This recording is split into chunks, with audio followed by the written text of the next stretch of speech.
Осогов утрак ќе го игра вториот контролен надпревар на стадионот Никола Мантов во Кочани, а противник ќе му биде фудбалскиот клуб Кожев од Гевгелија. Надпреварот започнува во 14 часот, а кочанската публика ќе има можност да ги види новаилиите во жолто-синиот дрес и со каква нова физиономија осоговци ќе го започнат пролетниот дел од првенството. Во таа насока е изјавата на шефот на стручниот штаб Добринко Илиевски, кој неодамна ја даде за телевизија Кочани од аспект на преостанатиот дел од подготовките и закажаните надпревари, преку кој треба да се оформи тимот. Значи, целта е од денешниот надпревар да се воиграат некои линии и физички екипата да се дигне.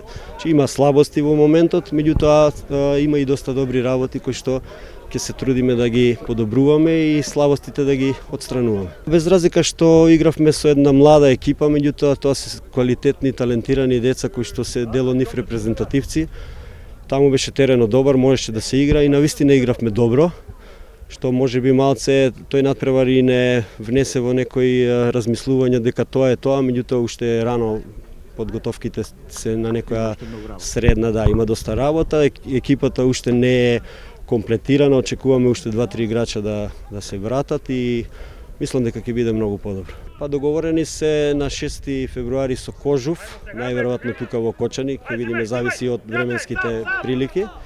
И на 11 генерална проба со Академија Брера во Струмица, таа ќе не биде генералка. Од особено значење на клубот е дали успешно ќе завршат преговорите со неколку фудбалери кои треба да заселат одредени клучни позиции во одбраната и нападот. Така, очекуваме засилување во задната четворка, значи еден штопер квалитетен би ни бил добродојден.